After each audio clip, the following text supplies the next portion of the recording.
Om Sadashivasamarambham Shankaracharya Madhyamam Asmadacharya Pariyantam Vande Guru Paramparam.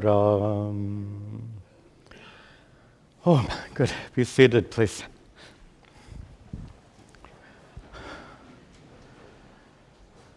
Om.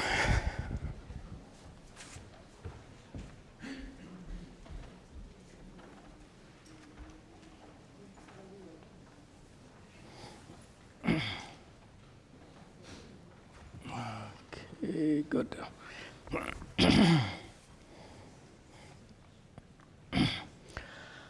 Om Sahana Vavatu Sahanao Bhunaktu Sahavidyan Karavavahai Tejasvinavadhitamastu ma vidvisha vahai. Om Shanti Shanti Shanti. Om. Very good. There we are. Welcome to all of you, and welcome also to our many students watching these classes online. We come to the end of chapter 17 today. We'll begin with recitation, starting with, let me back up, starting with, here, verse 23. And as always, as I'm chanting, read the translation and then repeat after me. Om Tat Saditi Nirdesho, Om Tat Saditi Nirdesho, Brahmanas Trividhas Smritaha, Brahmanas Trividhas Smritaha, Brahmanas Tena Vedascha, Brahmanashchena Vedascha, Yajñascha Vihitah Pura, Yajñascha Vihitah Pura, Tasmaro Mityudahritya, Tasmaro Mityudahritya, Yajñadanatapah kriyaha, Yajñadanatapah kriyaha, Pravartante vidhanoktaha, Pravartante vidhanoktaha, Satatam brahmavarinam, Satatam brahmavarinam, Tadityanabhisandhaya, Tadityanabhisandhaya, Phalam yajñatapah kriyaha, Phalam yajñatapakri Danakriyascha vividhaha, Danakriyascha vividhaha, Kriyante mokshakangshivihi, Kriyante mokshakangshivihi, Sadbhave sadhu bhave cha, Sadbhave sadhu bhave cha, Sadityetat prayujyate, Sadityetat prayujyate, Prashaste karmani tata, Prashaste karmani tata, Satchabda partha yujyate, Satchabda partha yujyate, Yajñe tapasi dane cha, Yajñe tapasi Stiti sariti chochyate, Stiti sariti chochyate, Karma chaiva tarartiyam, Karma chaiva tarartiyam, Sadityeva bhidhiyate, Sadityeva bhidhiyate, Ashraddhaya hutam dattam, Ashraddhaya hutam dattam, tapastaptam kritam chatyata, tapastaptam kritam chayata, asadityuchyate partha, asadityuchyate partha, nachatat pretya nohiha, nachatat pretya nohiha. And that's the last verse of the chapter. All right. It stopped working again. Let's get it. I don't know. That's why. I don't know why that. Okay. All right, here we go. So we begin this in this chapter. We've had this threefold analysis in terms of sattva, rajas, and tamas. Threefold analysis of several things, of shraddha, faith or commitment, of ahara, food, what you eat, of yajna, various forms of worship, tapas, spiritual austerities, and dana, charity. All of these have been analyzed quite extensively by Sri Krishna in terms of sattva, rajas, tamas.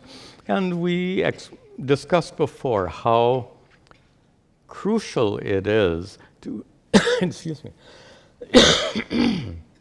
how crucial it is to have a lifestyle that is conducive to spiritual growth. And that's really what this whole subject matter has been about. Having concluded all of that, we come to the final subject matter of the chapter, which has nothing to do with sattva, rajas, tamas, but instead has to do with this invocation, Om Tat Sat. So well, that's our topic, and that'll be the closing part of the chapter, is on Om Tat Sat. Let's return to that verse.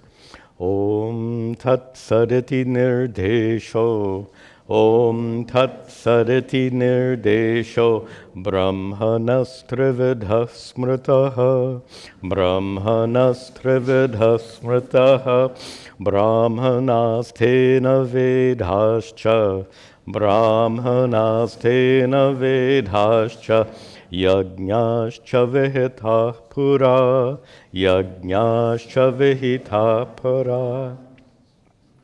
Om Tat Sat Iti puts it in quotation marks, this nirdeshaha, this teaching, this invocation, we'll call it. It's an invocation that's often used at the end of a spiritual practice. In fact, you hear me end each of our Saturday morning sessions with Om Tat Sat. It's conventionally used to conclude any spiritual practice. Any spiritual practice like yajna, tapas, and dana, which are going to be discussed here in this final section. Yajna, rituals. At the end of a ritual, you will recite Om Tat Tapas after the end of concluding your austerities. Dana, after an act of charity. This invocation, Om Tat Sat, is intended to be recited, and we'll see why it's important to recite this prayer. It is a prayer. This prayer begins with Om, and an invocation, simplest way of understanding Om is a name for Ishvara, a name for Brahman, and an invocation. That's much more we could say about it, but this is not the right occasion. So we begin with the invocation. Om Tat is the tat. Tat means that, as you know, but it's from the Mahavakya, Tat Tvam Asi. So that pronoun Tat refers to Brahman, the absolute reality. So by uttering Om, you invoke Ishvara, so to speak. By uttering Tat, you turn your attention to Brahman, the ultimate truth, and the last word, Sat, truth, reality. Om Tat Sat, Tat, that Brahman, is Sat, that is the reality, that is the ultimate truth. So it's the meaning of the statement is very lofty. And then Sri Krishna brings it in here, partially in connection with, as I said, yajna, tapas, and dana. So he spent quite a number of verses talking about those spiritual practices, and here he wants to encourage Arjuna, and therefore all of us, to use this invocation, Om Tat Sat, at the end of any spiritual practice.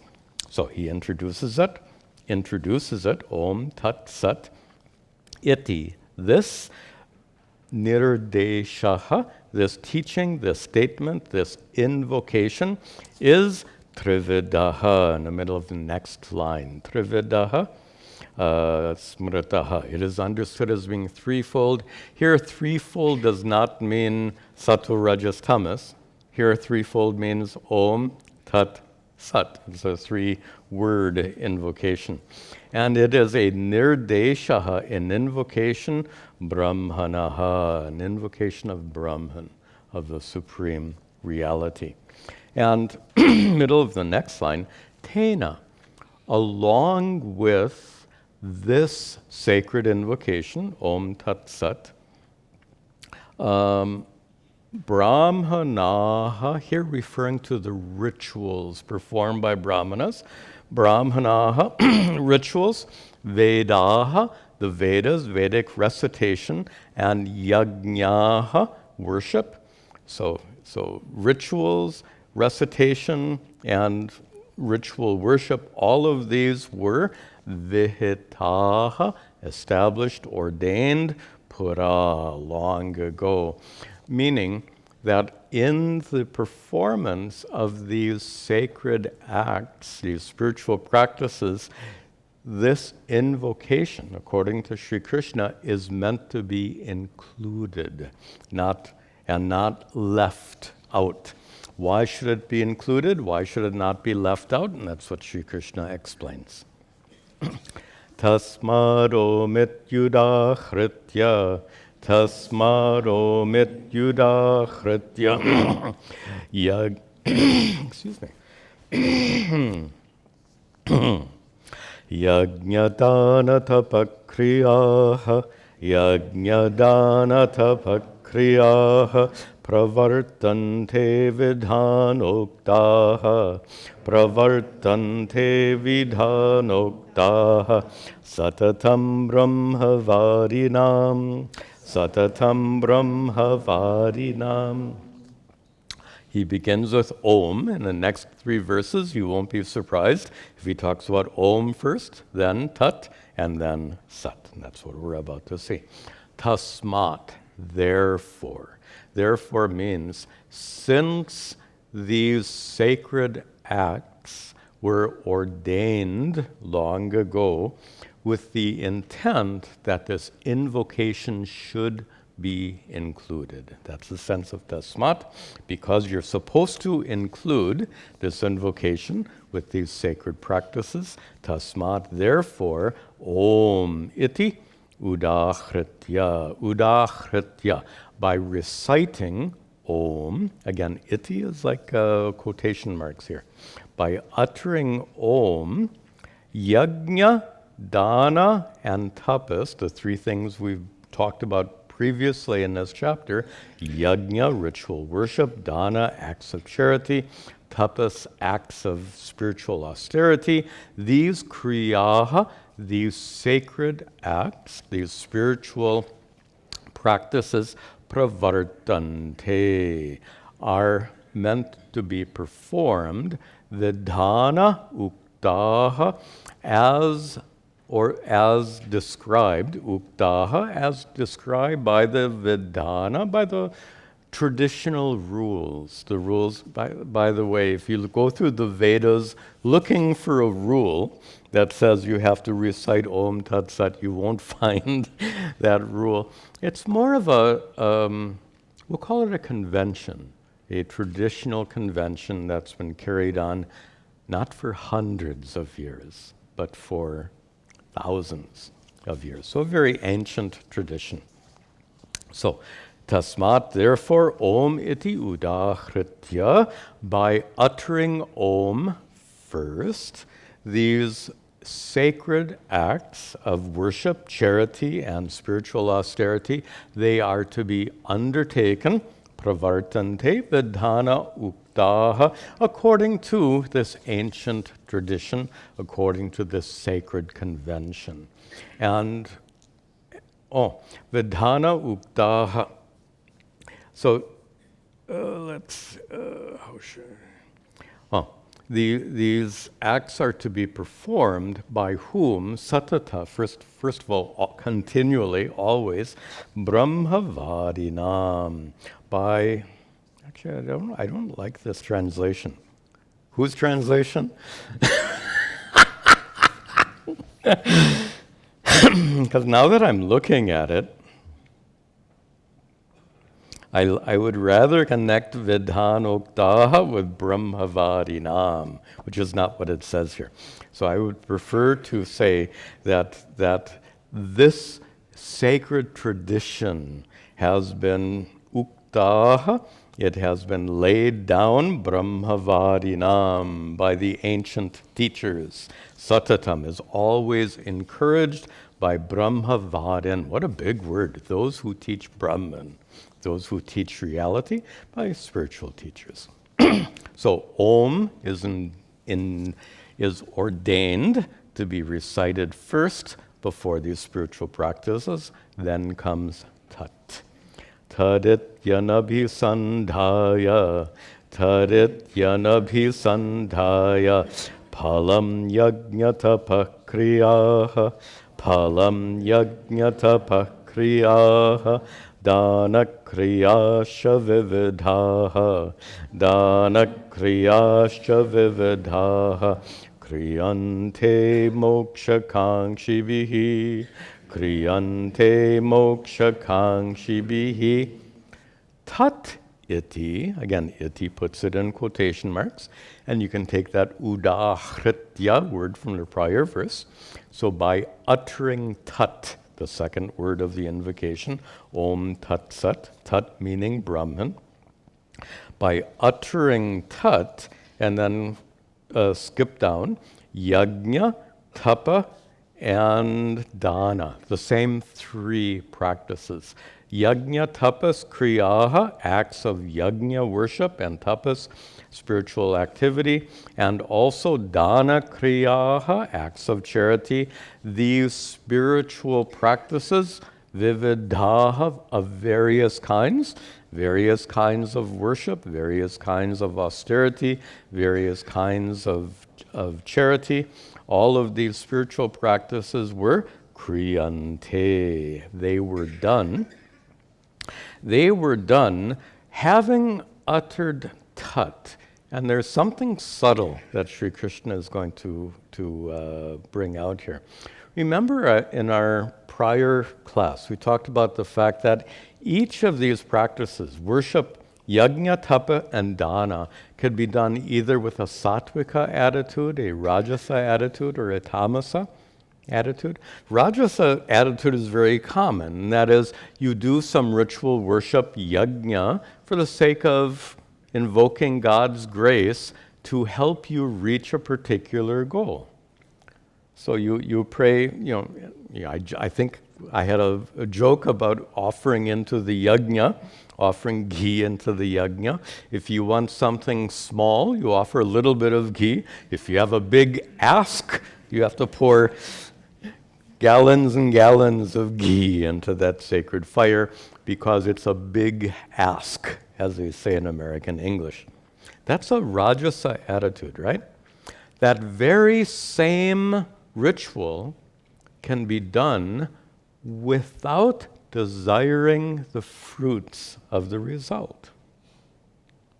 Now, if you ask, well, why would anyone do a ritual without desiring the fruits of the result, without desiring the ordinary fruits of the result? Because the same ritual can be done for the sake, the term that's used consistently in Scripture is antakarana shuddhi, purity of heart, purity of your mind and intellect.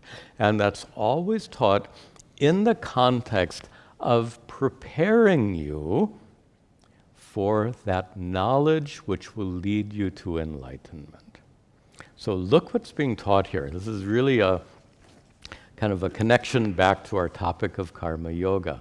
You can do this ritual for the sake of, suppose you want a new job.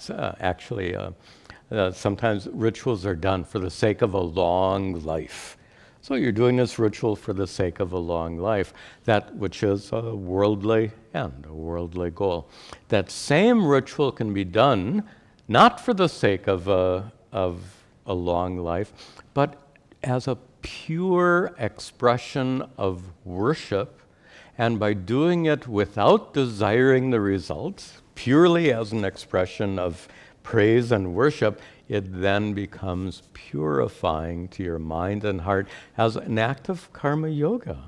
You're doing it not driven by raga and dvesha. And isn't that what Rajasa attitude is all about? Is when you're driven by raga and dvesha. So you can do rituals driven by raga dvesha. You can do tapas, austerities, driven by raga dvesha. I'll give you a funny example of this. Somebody whose idea of tapas is to lose weight because they want to look buff. That's raga, right? They're doing this, they're undertaking this fasting and penance, not for a spiritual purpose, but for a very worldly purpose. That's a rajasic attitude. Similarly, charity. Actually, at the end of the last class, I said that this country gives a lot of foreign aid not out of the goodness of its heart. This country gives a lot of foreign aid because there's something for the United States to benefit by maintaining these good relations. This is not to criticize it, it's just a matter of fact.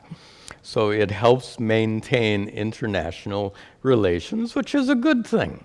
But it's not a sattvika attitude, it is a rajasa attitude.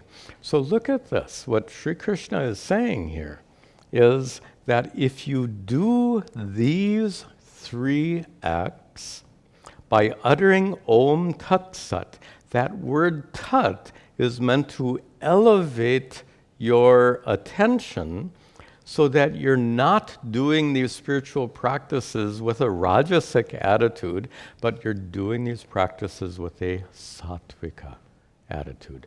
And he says that very clearly towards the beginning when he says, doing these rituals abhisandhaya palam. Abhisandhaya means to pay attention to something. Abhisandhaya, without paying attention. Without paying attention to what? Palam.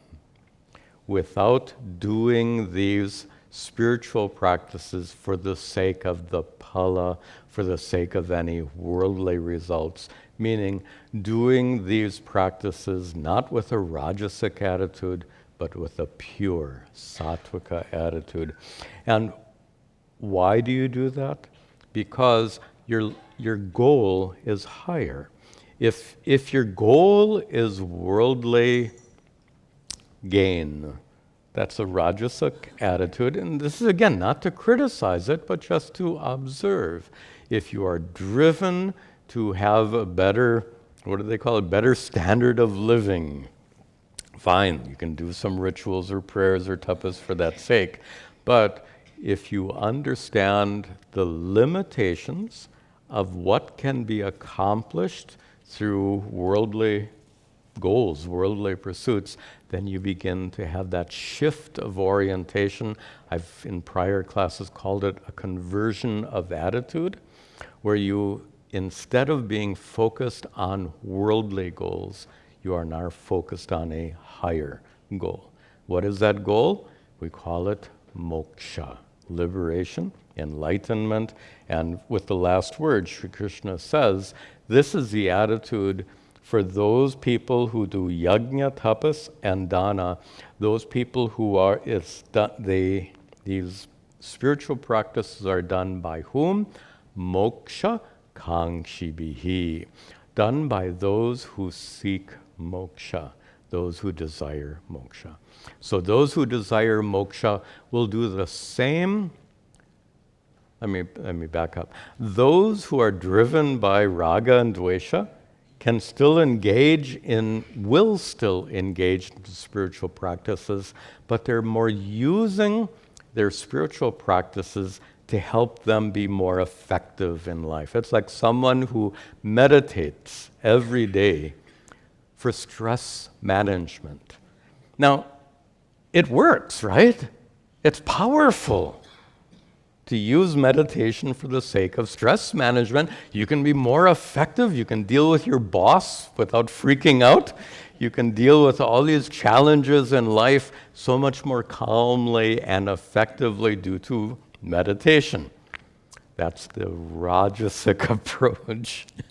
Because that same practice of meditation, by the way, meditation would be included with tapas, would it not? Manasa tapas. So that same practice of meditation, which could be used for stress management, that very same practice can be used to reach moksha, the ultimate goal of life. So therefore, these spiritual practices, kriyante, are done, moksha kangshibihi, by those who seek moksha. Just to reflect on a discussion we had quite a while ago, an important discussion about intention. It's not merely what you do that counts, it's your intention with which you do it. Actions count. Everything you do has consequences. But we had a long discussion about how the intent with which you do anything is equally important as what you do.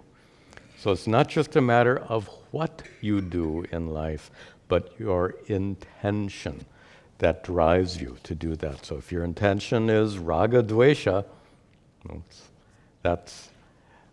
that will keep you trapped in a life of striving and striving. And it's like a life of striving is like trying to reach the horizon. You're seeking contentment, right? Striving for what? Perfect contentment. And it's right over the next hill. So you get over the next hill, and then what do you see? Another hill. You get over that hill, what do you see? Another hill and another hill. The further you go, the horizon keeps receding from you. So that's what life is like if your intent is worldly contentment. If your whole intent and purpose in life is just to get these little bits of peace and happiness. On the other hand, if your intent is to reach a higher goal, then your life is transformed. Instead of chasing after that horizon, you realize the futility. You know, the common metaphor is the hamster on the wheel. Stop it! Get off that hamster wheel. Stop chasing the horizon. That's an important transformation or conversion of our thinking and attitude. Okay, so we've discussed Om and Tat. That brings us up to the last word of the three, Sat. Sadbhave sadhu bhave cha, sadbhave sadhu bhave cha, saditye tat prayojyate, saditye tat prayojyate, prashaste karmani tata, prashaste karmani tata, satchabda parta yujyate, satchabda parta yujyate. Excuse me. Second line, sat iti. Again, iti quotation marks.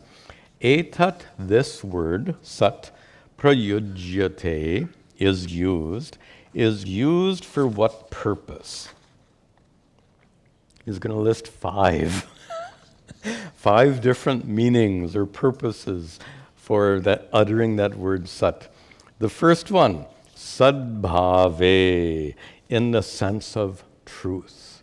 So when you say Om Tat Sat, Brahman is the truth. Sadbhave, truth. Also, sadhu bhave, in the sense of goodness, The sadhu as an adjective means good. There's a funny image in my mind when I explain this. Suppose we lived 2,000 years ago and we had just attended a play written by Kalidasa, Sanskrit play. The play has come to an end, and now we want to applaud. So when we applaud, first we won't say bravo, which is Italian, right? So we all speak Sanskrit. So what will we say? Sadhu, sadhu, sadhu.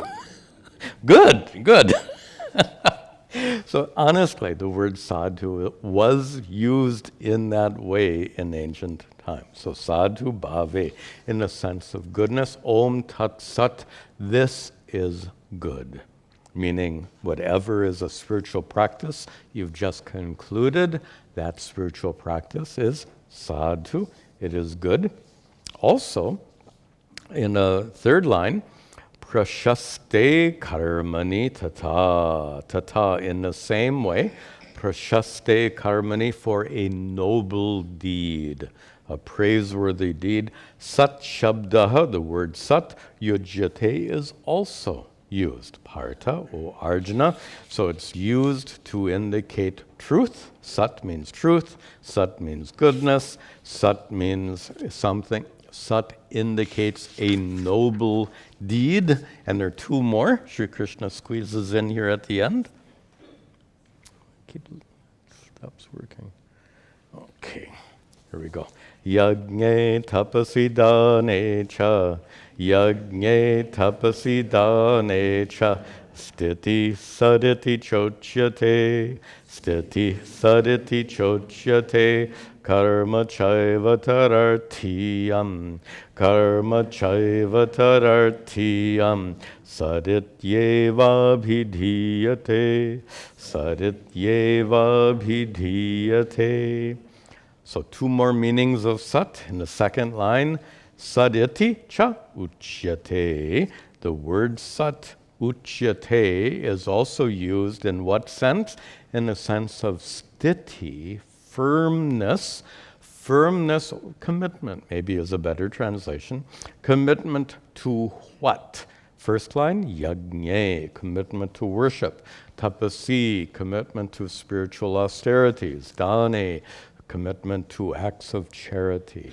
So the word sat also indicates your commitment to continue, your commitment to do more. Remember, this is a statement at the end, a statement that you do at the end of a ritual.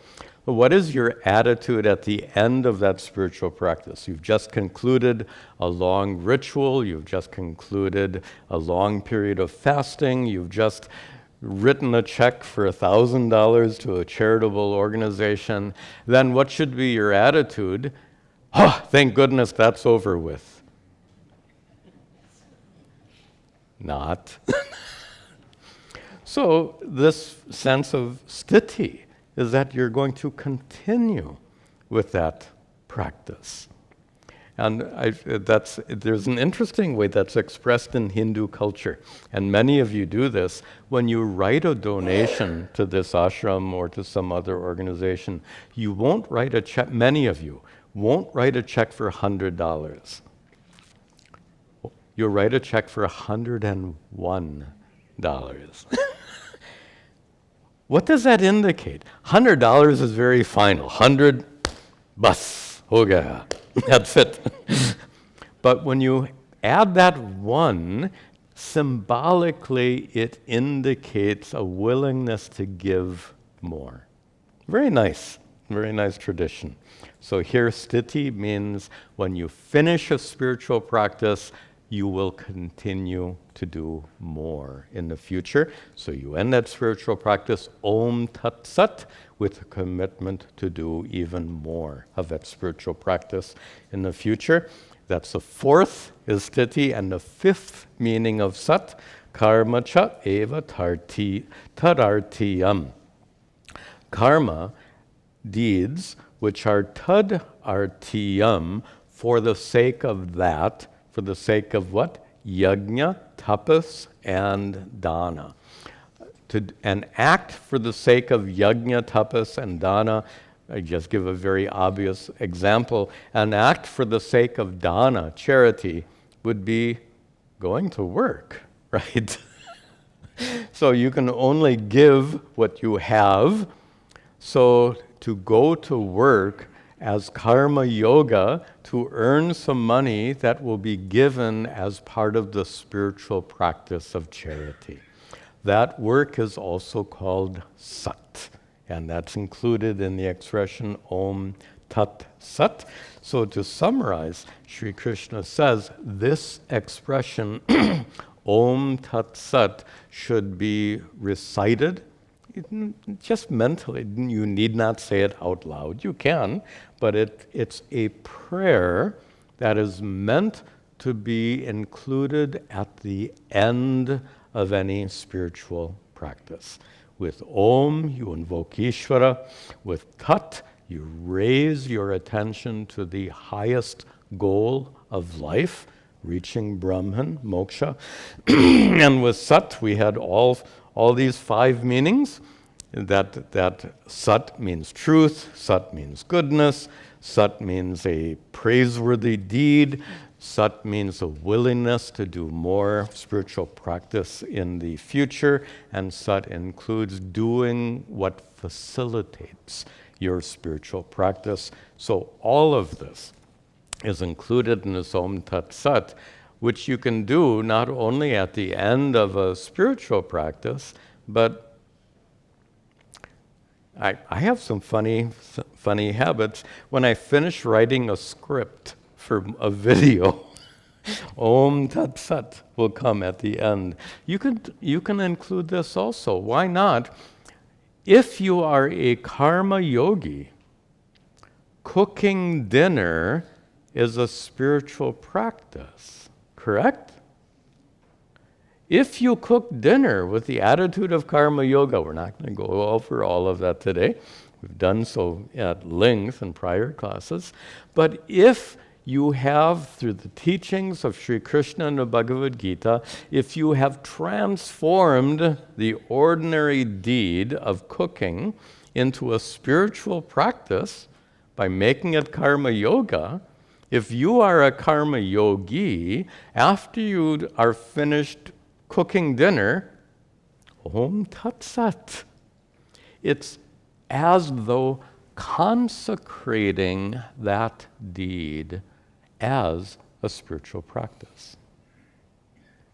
It is, even if you don't say Om Tat Sat, it's still a spiritual practice if you're a karma yogi, but why not consecrate it as such? Om Tat Sat. You finish up your day at work, Om Tat Sat. And there's a funny example. You finish shopping. If you're a karma yogi shopping, then you're doing that because you're fulfilling your dharma, your responsibilities. So at the checkout counter, you can tell the Om Tat Sat. Nice. Okay. Let me share, this is an interesting note. My guru, Pujya Swami Tadatmananda, had an interesting application of this Om Tat Sat. If this invocation becomes part of your daily life, Om Tat Sat means end. Khatam ho gaya. It's over. Something has come to an end.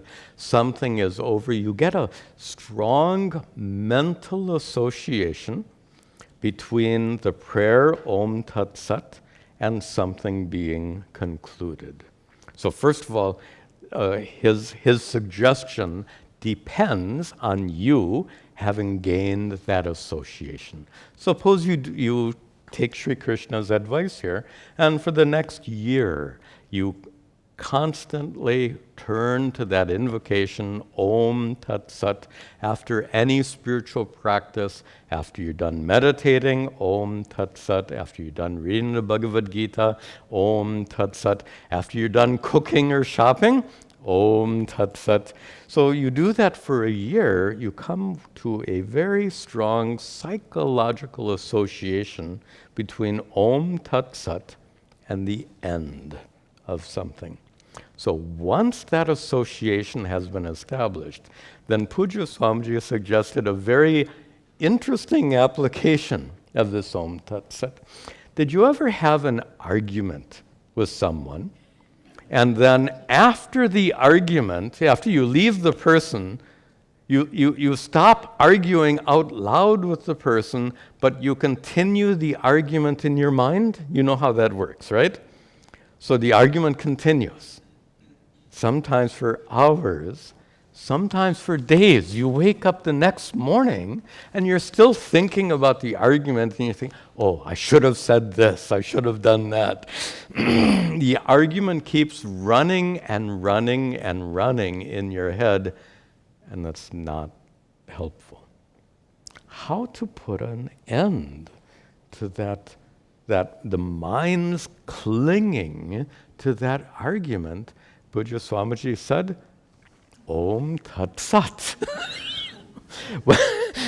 When you walk away from that person, Om Tat Sat. And if the mental association has been established strongly, that will help you drop that obsession with that argument. Of course, it may pop up again, but if it pops up again, what should be your response? Om Tat Sat. And every time your mind returns to that argument, Om Tat Sat. Good advice. Very practical, very helpful. Okay. And that brings us to the last verse of this chapter. Ashraddhaya hutam dattam, ashraddhaya hutam dattam, tapastaptam kritam chayata, tapastaptam kritam chayata, asarit yuchyate partha, asarit yuchyate partha, nachatat pretya no hiha, nachatat pretya no hiha. Good. End of the second line. Yatcha kritam, whatever is done.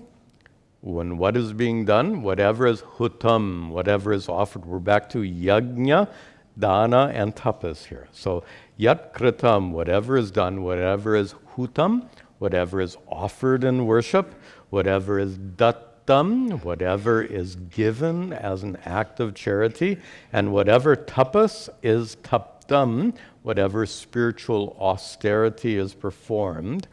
All of that, Sri Krishna says, asat iti uchyate partha. Partha, O Arjuna, it is asat. It is called asat.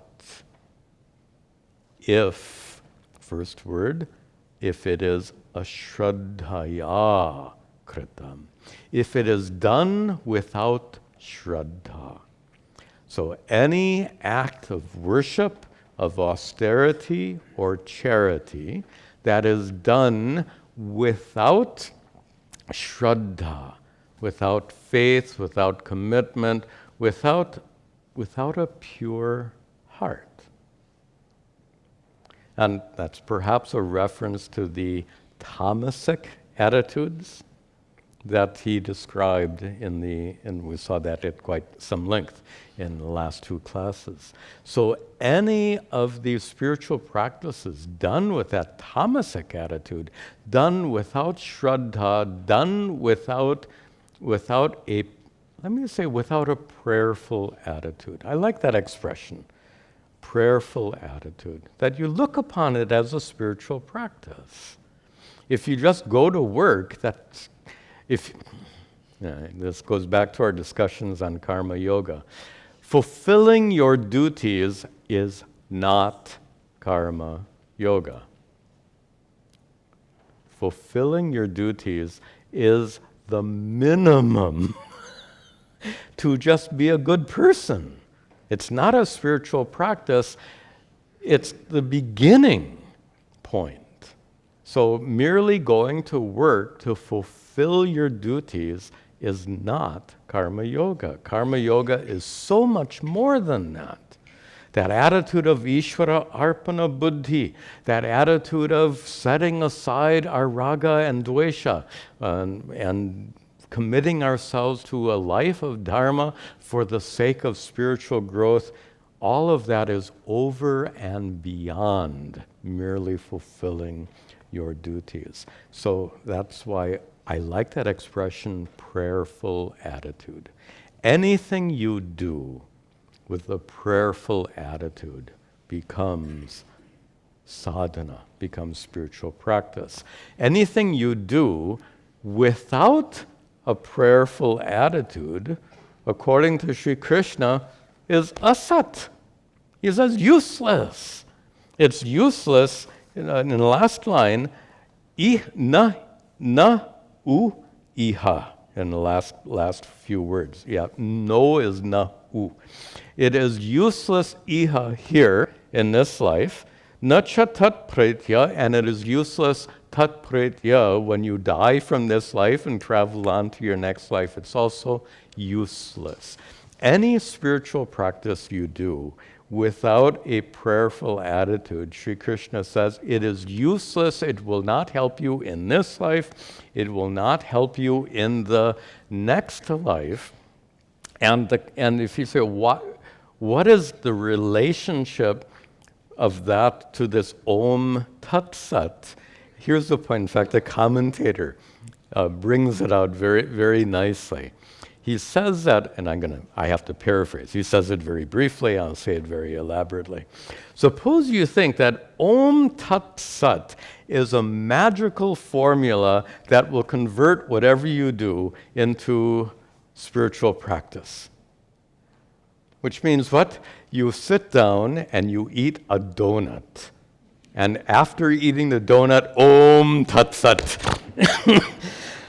Magically, eating the donut is converted into a spiritual practice. Excuse me.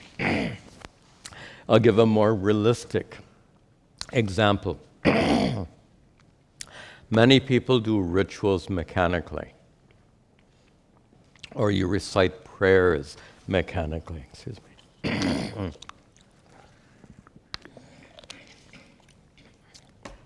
So if you recite a prayer mechanically, I used to give that example for children. I'd recite Gayatri Mantra like this. Om Bhur Bhuvasvartatsa Vidur. That's Gayatri Mantra. Recited very quickly, very mechanically. What is the value of that? Sri Krishna says it is useless, but suppose I were to do that, Om Bhur Bhuvasvartatsa Vidur. Om Tat Sat. Will that invocation, Om Tat Sat, turn my mumbling into a valid spiritual practice? So this is the commentator's point. Om Tat Sat is not a magical formula that converts ordinary actions into spiritual practice. Om Tat Sat is meant to be included at the end of a spiritual practice that has been performed with shraddha, with a prayerful attitude. And you'll like this. The commentator gives this example of this. Psychologists call it magical thinking. Suppose somebody thinks this Om Tat Sat is so powerful, the commentator says, it is not powerful enough to make a sprout grow out of a rock. That's his expression. Om Tat Sat is not a magical formula that can make a sprout come out of a rock. And if a sprout won't come out of a rock, your mechanically performed spiritual practices will not be beneficial, even if you add Om Tat Sat. So with this, we conclude our chapter 17. And at the end of each chapter, we've been reciting the English version. We'll do that today. You remember that this English version follows the meter of the original Sanskrit, so we can recite it as we do the Sanskrit. The first verse you can listen and repeat, so you remember the chanting style, and then remainder we will chant together. This is chapter 17, a little abbreviated version of chapter 17 in English. Arjuna said,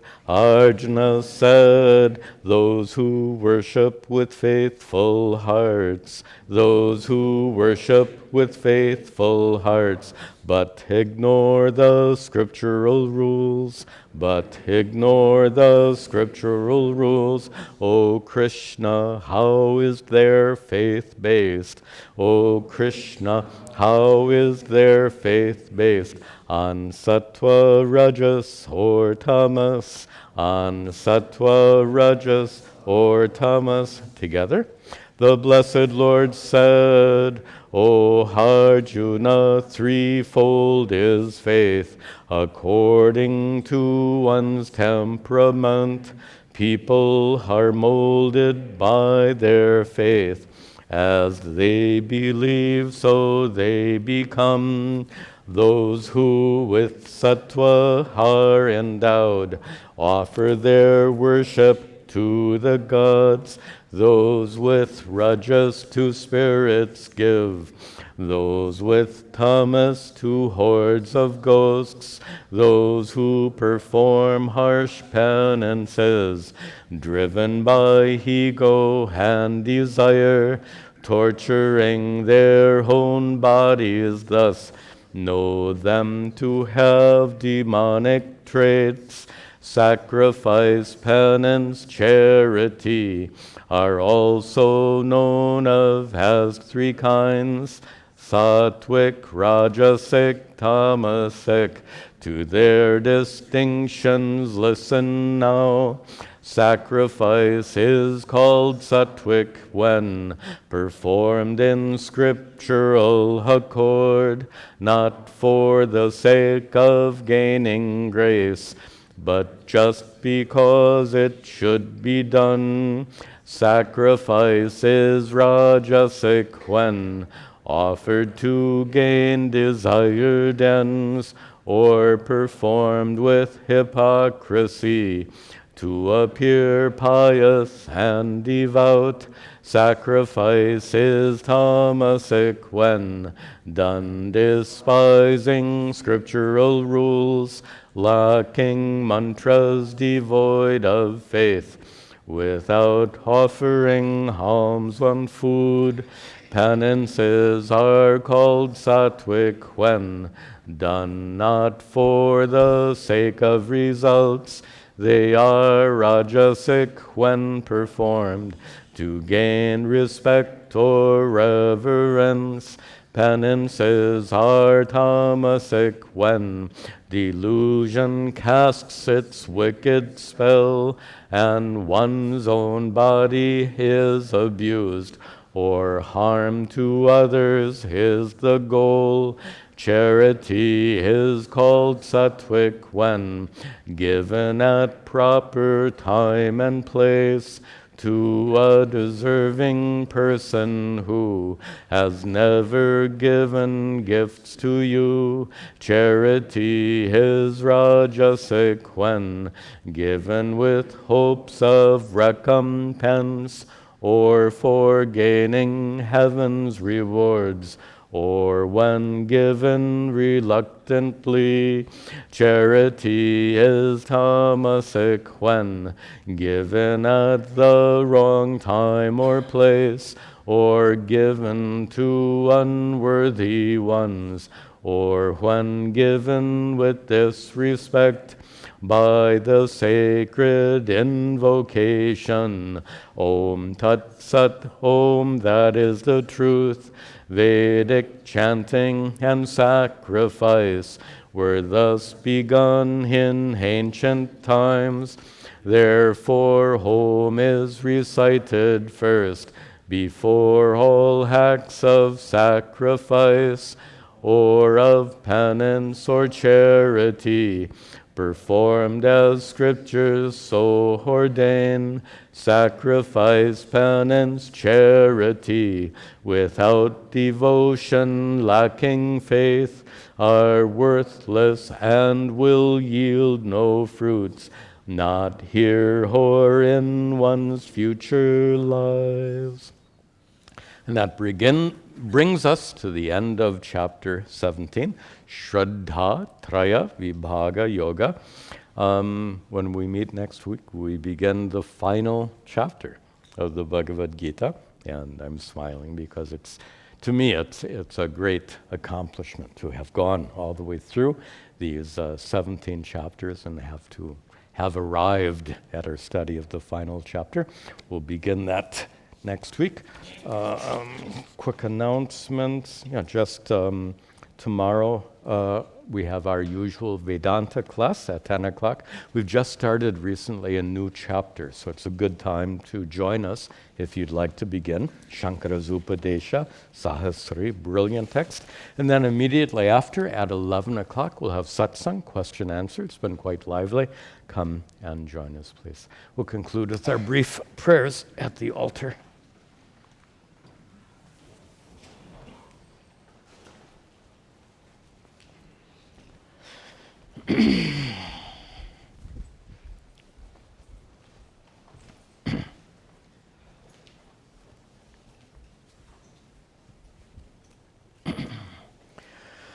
Om Gananahan Tva Ganapatigam Havamahe Kaving Gavinam Upamashravastamam Jeshtarajam Brahmanam Brahmanaspataha Nashrinvan Utibasida Saranam Om Mahaganapataye Namaha Ishvaro Gururatmeti Murti Bheda Vibhagine Vyomavad Vyapta Dehaya Dakshina Murtaye Namaha Vasudeva Sutam Devam Kamsachanuramardanam Devaki Paramanandam Krishnam Vande Jagadguru.